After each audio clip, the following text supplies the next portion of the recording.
家好。家庭种植呢，除草整地时难免会发现一些意外的菜苗啦。而这些以前就算没有种过也可能突然冒出来的菜苗呢，就跟杂草一样有时真的是莫名其妙的突然出现。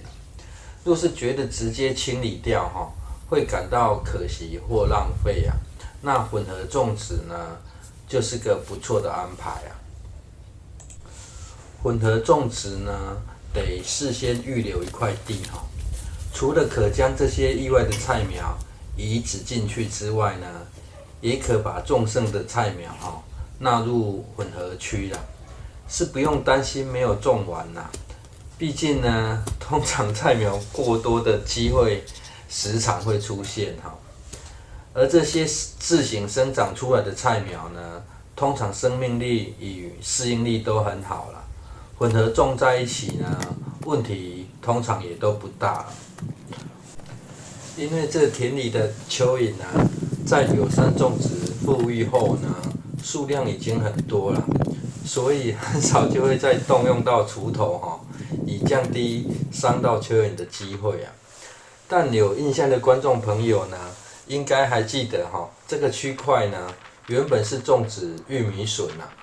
在种植玉米或玉米笋后期呢，它的根系会往下长得很扎实采收完之后呢，习惯只先将它的茎采倒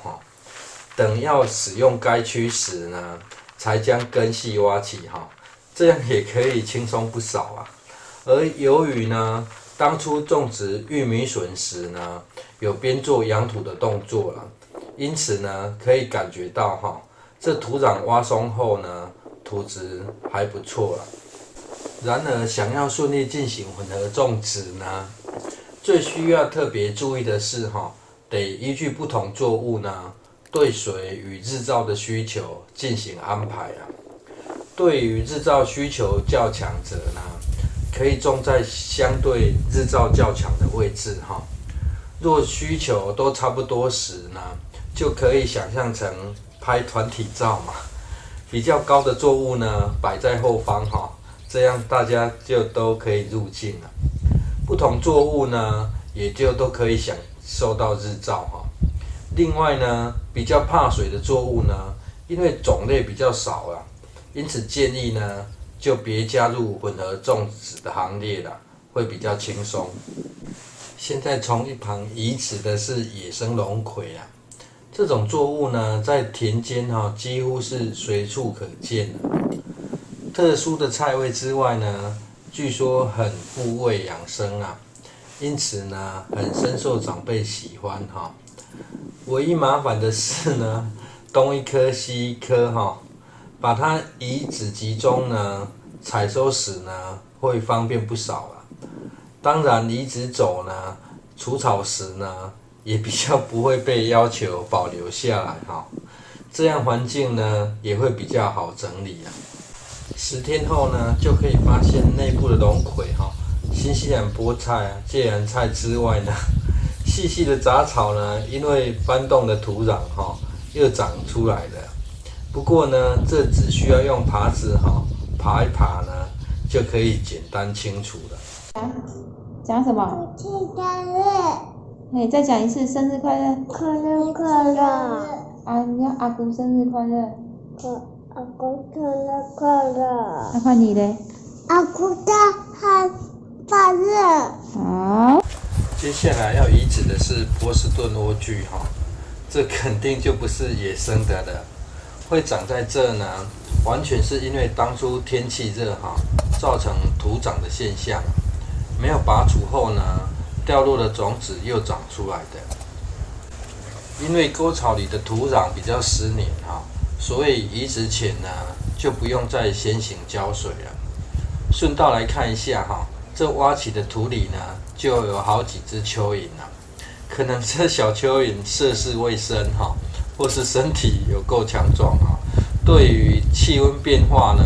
感觉比较不敏感也比较不会保护自己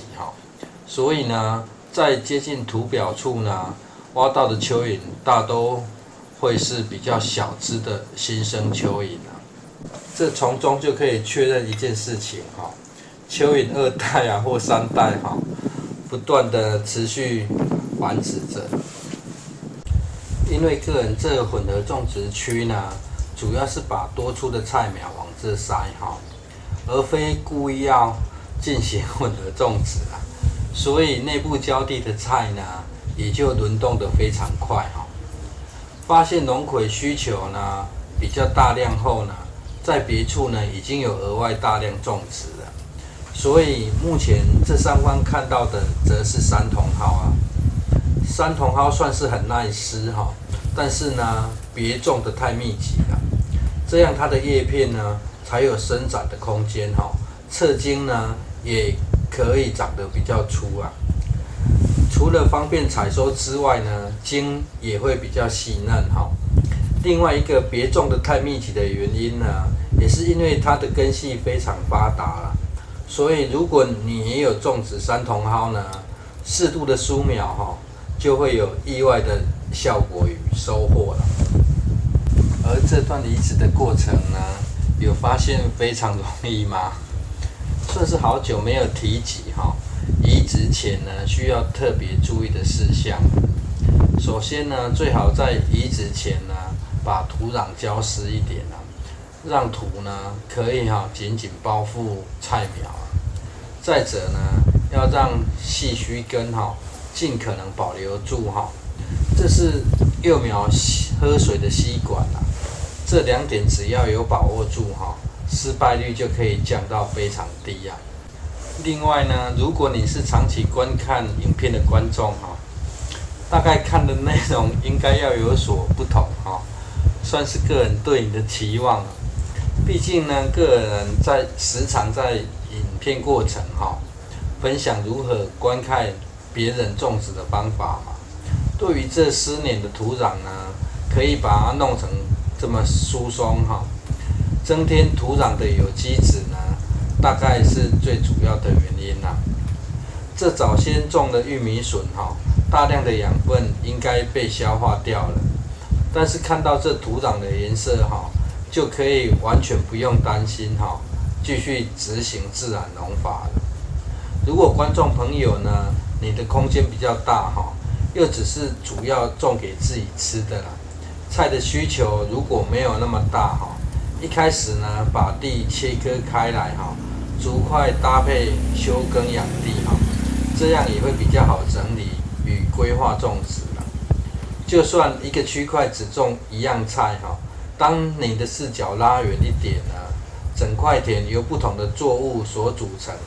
其实也是多样性的混合种植啊。最后呢，这块地呢就由山茼蒿、波士顿莴苣与福山莴苣一起共享。